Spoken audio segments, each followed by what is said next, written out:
Well, hello again from here inside what is a freezing St James's Park. But after a sizzling winter for Newcastle United, it's 8 straight wins. But I think the phrase we're looking for from today, it's job done, isn't it? Yeah, it wasn't pretty at times in the first half. The second half was better. We'll get into that. And I suppose if you are extracting positives from today, it was the impact of those substitutes. And out of the starters, Lewis Miley in particular, yes, we'll get to the merit stars. But what I would take from today, and certainly on what we saw in the first half when there were 9 changes, and yes, there was mitigation, but come on, let's be honest, that wasn't really good enough. And I was concerned by the body language of one or two. And Eddie Howe just down in front of us in the dugout again, the press box. We've got a great view here at St James's Park. He didn't look necessarily best pleased with a lot of what he saw in the first half either, and that was evidenced by the double change at half time. And what I come away from this thinking is that if Newcastle are to compete on multiple fronts next season, even multiple fronts this season, going into the second half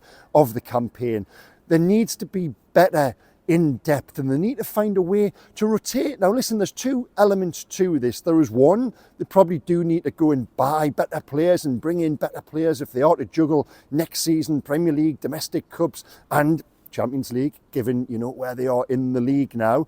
But also I think Eddie as well needs to find himself a way to rotate. Newcastle don't really do that, and this is by the manager's own admission. He spoke with us about this last week when his teams have had the best runs in his 3.5 years at the club. He's more or less picked the same 11, 12 week on week. He's doing the same again at the moment, and it's brilliant. They're playing fantastically well. Why would you change it? There's no criticism of that, but it shows when you come to a game like today and there's 9 changes, the quality, the intensity, the energy, the interest even, I'd go as far as to say, and that is a little criticism, it does drop off because perhaps those players know no matter what they do, they're not going to come into the team, and there is that frustration, there is that rustiness both physically and mentally, and we saw that during the first half. So does the manager going forward, and this is all part of the evolution we've spoken about, we've seen the evolution in terms of the playing style with Tonali going in that number 6 and how they are now a different team to the one 2 seasons ago. I would say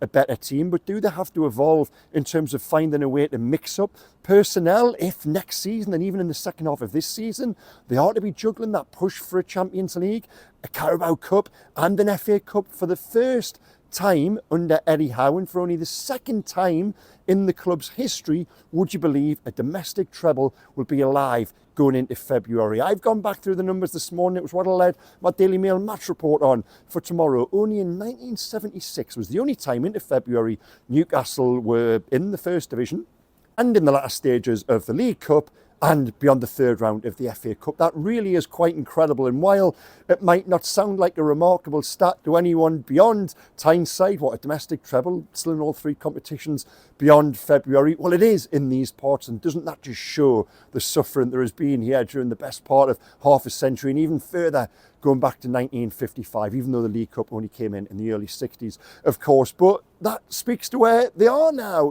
It's good, it's brilliant, it's 8 wins on the spin. Yes, the first half wasn't great, but they got the job done, and they did that because of the class that came on at half-time in the form of Anthony Gordon and Bruno Guimaraes. Well, Anthony Gordon in 5 minutes on the pitch did more than some others had done in 45 minutes previous. Now, their class told during that period when Newcastle took the game at 1-1 to 3-1 away from Bromley come the hour. And in the end, listen, it was deserved. It was comfortable come the end. And the important thing is that they are through to the next round, and we probably won't remember a lot of the mechanics or what I'm actually going to talk about. But nonetheless, we will. That's what this video is here for. So let's revisit the game. Listen, I think it is important there's not an overreaction. And of course, there is that mitigation given the 9 changes. But let's not shy away from the nature of the performance. And early on in the first half, you could tell almost from the off. Listen, I thought the crowd were good. I thought the guys in the strawberry corner there really tried their best to rally things on the pitch with the noise, but they didn't really respond. Wasn't it almost back to how we were seeing the first team play, if you like, 7, 8, 9 weeks ago? A lot of the ball at one point in the first half, it was 85%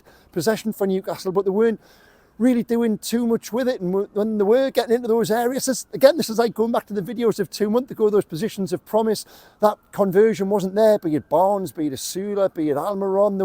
They had the ball in the final third, but there wasn't that fluency and that cohesion and that final product. You know, Barnes had one really early on when he gets in, he puts it in the side net, and he had another one where he put it across the face of goal, and Willis Sula slides in and hit the post, and it wasn't really happening for them. And that was evident, I thought, pretty much, you know, early on from the off, that it could be that sort of frustrating half, and it wasn't really a massive surprise when Bromley then went and scored. You know, I thought Bromley were good. I thought they approached the game in the right way. Credit to them, and they got the goal. It's a brilliant goal.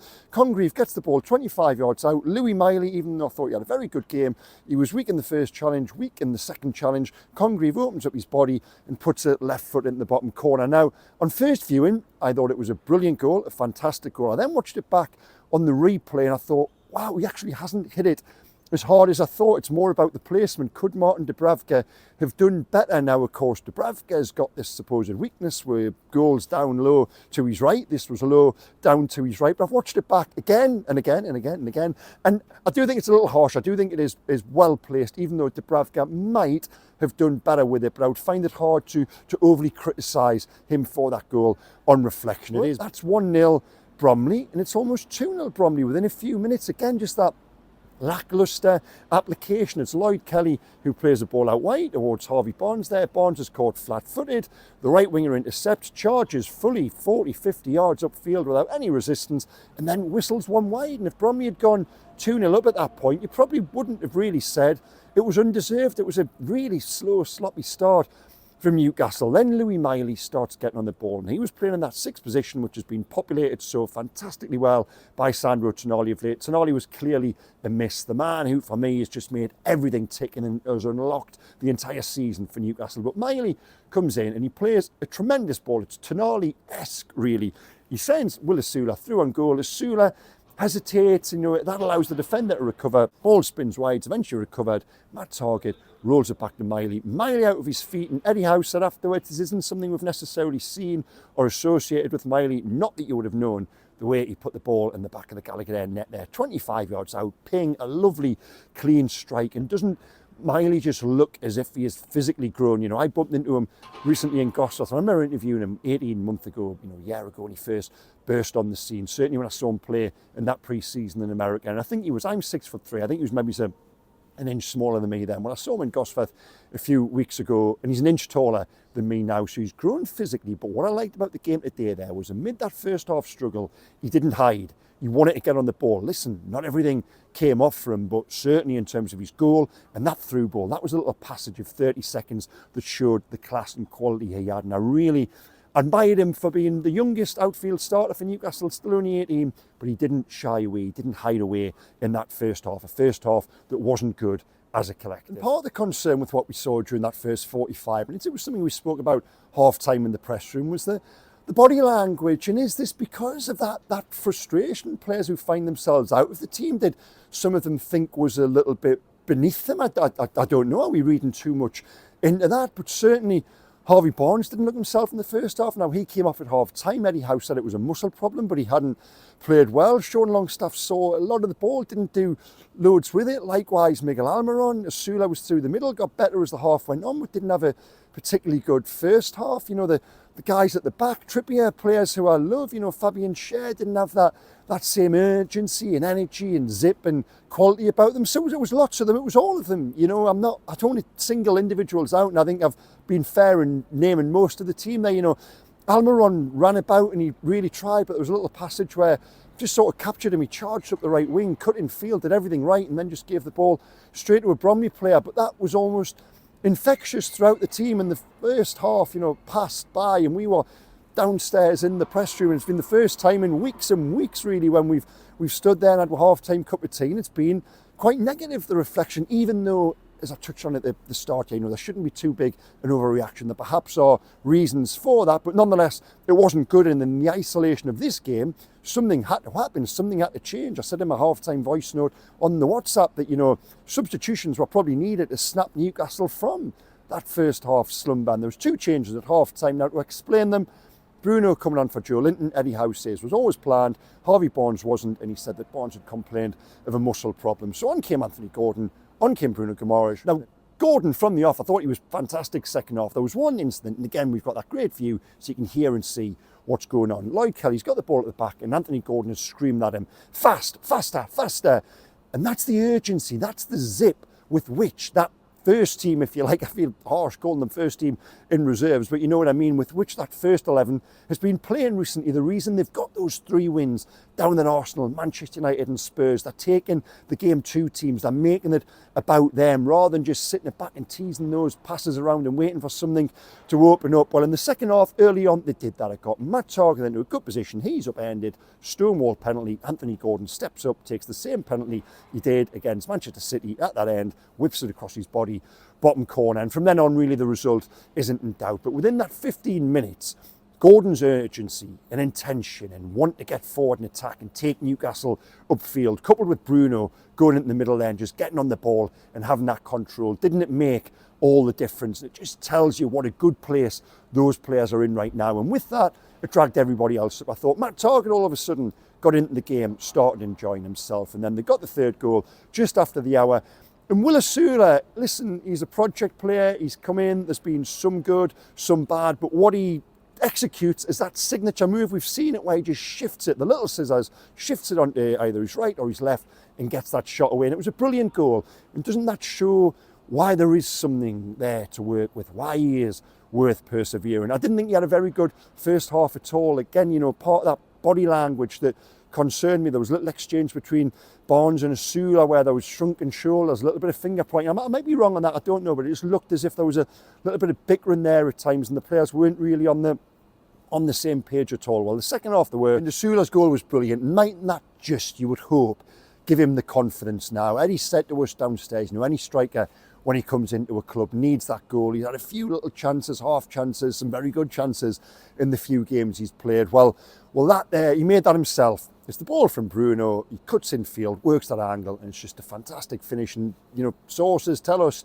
he does that all the time in training. Well, he's done it where it counts there today, and you would hope that gives him the platform going forward. Howe then makes a few more changes. Trevoh Sanusi comes on now. I know there's a lot of excitement around Sanusi, and you can see why when he gets on the ball. He's someone who wants to dribble, who wants to go by players. I've seen him play a few times in the 21s now, and what I would say is I spoke to him at the very start of this season. He is so slight and so small. He looks like a 17-year-old when you talk to him. And that's fair enough because he is 17. He looked like that again when he came on. You know, he was pushed off the ball once or twice, but in terms of having that intent and that confidence and that belief about him, you know, good on him for having that. And he's someone who I think they do want to drip into the first team. Look at Lewis Miley last season when he burst in at 17. Completely different types of players, of course. But, you know, if you don't give them that exposure, you don't know. And it was good to see him get on. And during those closing stages, it was really comfortable. I thought Lewis Hall came on for Matt Target. Matt Target, who was having a great second half, tired a little bit. But Lewis Hall came on and,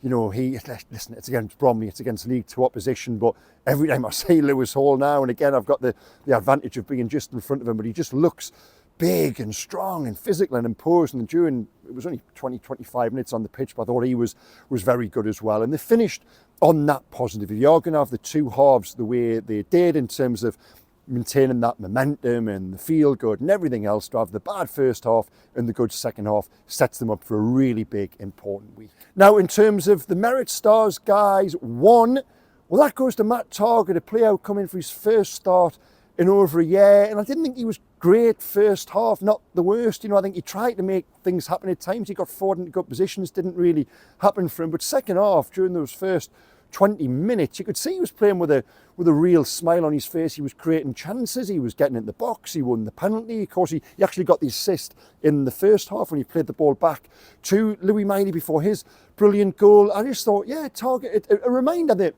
when Matt Target came in that very first January under the Saudi ownership, he was very good, he was tremendous. It's sometimes overlooked given the, you know, the subsequent success of Dan Burn, Bruno Guimaraes and Kieran Trippier. But Matt Target, why can't he be a backup left back to Lewis Hall? Yes, Dan Burn is there and so is Lloyd Kelly, but they are predominantly perhaps more centre halves. I've never thought Matt Target is a bad player, and the second half there just reminded us of that. Now, I honestly thought he was worthy of inclusion on the podium. So 1 star for Matt Target. 2 stars, well, that goes to Anthony Gordon, just for everything I've already spoken about in terms of him coming on and changing the course of the game, really, just with that that energy and that class and that want and the will to impress and win the game and show that he is the top player that he is. And he had that little bit of fire in his belly when he came on then, just a continuation of his excellent recent form. 3 goals in 3 now, and it does them no harm. While you can look at this game and think it's an opportunity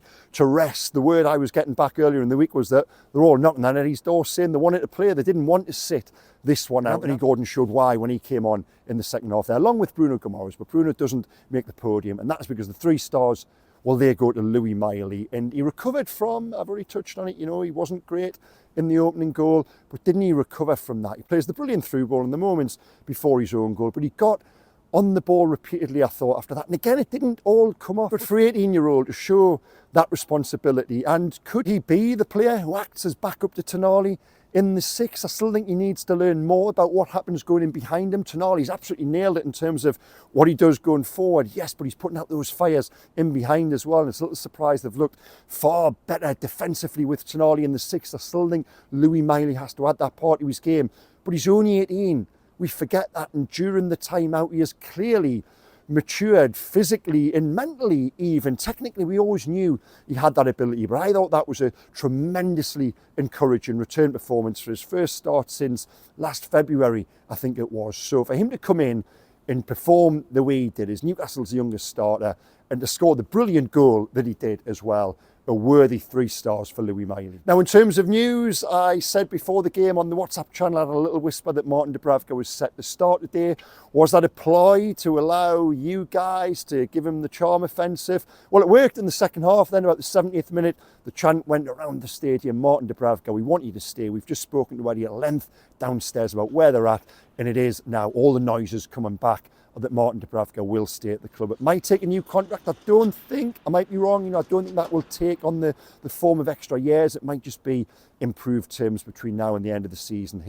My information last week was he would still prefer to be that free agent come the summer. We'll wait and see there. But Martin Dubravka, yeah, we want you to stay there, sang, and it looks like he will be staying, and that's the right call. Now, in terms of injuries, where are we at? Joe Willock missed out today, felt a little muscle problem in training yesterday, and more news is awaited on that. Harvey Barnes came off at half-time, but the other guys were rested as expected. Alexander Isak, Sven Botman, Jacob Murphy. We expect all 3 to be ready for this week. And what a week it is we've got coming up. Wolves here on Wednesday night, Bournemouth next Saturday, 2 very winnable home games, especially the form Newcastle are in right now. And in theory, if you look at the points tally and who the other teams ahead of them have got, there is a chance that Newcastle could, even though it's a remote chance, could finish the week in second position. And what an incentive that is to go out and put another 6 points on their tally and to make it 10 out of 10. And like I said, today probably won't live long in the memory, but with these cup runs, it doesn't really matter. And they've been drawn away to Birmingham in the next round, a winnable game. Of course, you just need that little bit of good fortune. Even though it's not a home draw, I do think they'll settle for that tie, the same way in which they'll settle for this here today, a 3-1 victory over Bromley. Now, I hope you guys enjoyed it if you were here, and I certainly hope you've warmed up. I think this is about as long as I've got left in me in terms of my reflections holding onto a metal selfie stick. But yeah, guys, we'll have one last scan of this place. I might just go and lie down under one of those heat lamps, to be honest with you, and edit the video. In fact, no, a better idea. The Trent is warmer than anything inside here. So yeah, guys, thank you so much for watching. Tell me below the line, did I get the merit stars right? What do you think of Lewis Miley? How excited are you by him going forward this season and beyond? I thought that was a lot to be encouraged from there. In terms of the season as a whole, where does it go from here? That domestic treble I spoke about, is that ludicrous or is it on? Yeah, well, the Premier League might just be beyond them, but certainly 2 cup competitions. Why not give it absolutely everything? So yeah, thanks again, guys, and I'll see you again. It's only 48 hours when we'll be speaking to Eddie Howe on Tuesday morning at Newcastle Media HQ, ahead of that huge one back here on Wednesday night at home to Wolves. Okay, take care, guys. Bye-bye.